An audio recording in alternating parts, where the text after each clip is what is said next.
Hey guys, today's video is going to be another Klairs video. I feel like I've been doing a lot of Klairs skincare reviews lately. That's because I've been really enjoying the whole brand. So I've been really trying a lot of their products. And today's video, I am going to compare both of their sunscreens. These are the only sunscreens that they have in their range. So I've tested this out thoroughly. If you want like more individual reviews on this, I'll link the videos below. But for this video, I'm just going to compare these two together and which one I prefer and which one I don't like, and so on and so forth. This one is the Klairs Soft Airy UV Essence. This one is their first sunscreen in the range.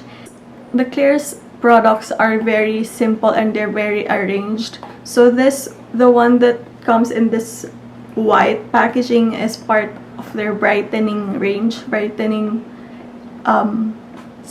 range. So this is an everyday sun protector for sensitive skin. It is water-based and gel type, and yes, it's very watery, and it gives a soft, weightless, and light finish. And this one, they just came out with this second sunscreen, and this is from the blue line, and the blue line is focused on making your skin looking more youthful. So this is a physical sunscreen, lightweight, non-irritant. It contains zinc oxide, titanium dioxide, and this is recommended for combination and oily skin, and this is recommended for all skin types. Now you can see they both come in the same packaging. They both come in 80 ml and they both are priced at the same price. They're both 1,200 pesos, or if you can get them on sale, then that's good. There are a lot of sales for Klairs actually, and for the amount of product that you get, it's quite expensive, but compared to like other sunscreens where you buy it for the same price but you only get a little less product, like you only get 50 ml.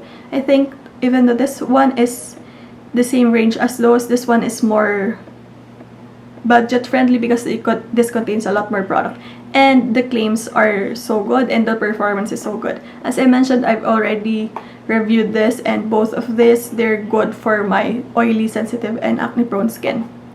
So yeah, they both do not leave white cast. They both smell nice. This one at first was a little bit weird because it smelled like ginger.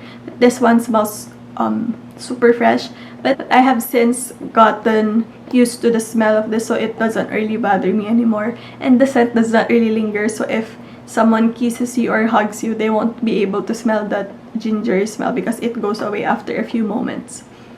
So yeah, they're both good for my acne prone skin, but this one is really more geared towards more combination and oily skin, and this comes out white. I'll just pump it. This comes out a little bit like bluish white, while this is straight up white. So this is the blue line, and this is a soft airy, and the blue line is less runny than the UV Essence.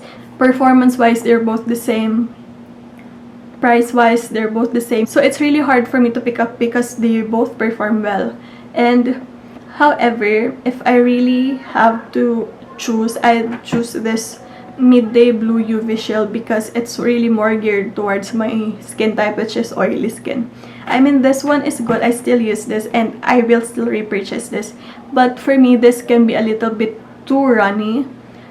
To the point that sometimes if I put a little bit of sunscreen and then spread it with my fingers, it's so runny that I feel like while I'm spreading the sunscreen on my face, because it's super runny, sometimes I feel like it does not really stay on the area of my face where I applied the sunblock. Unlike this one, because this is less runny, if I spread it on my face, it stays there. But for this, I have to wait a little bit for it to dry, and then to make sure that all of my skin is covered, I put on a second layer. So this one, I have to wait a little bit. I mean, it's not too long. It's not like I have to wait for 5 minutes. It's just that comparing this to, which is the point of this video, I need to wait a little bit more of this to set on my skin rather than this one, because for this, immediately after spreading it on my face, I can just go out the door, or I can put on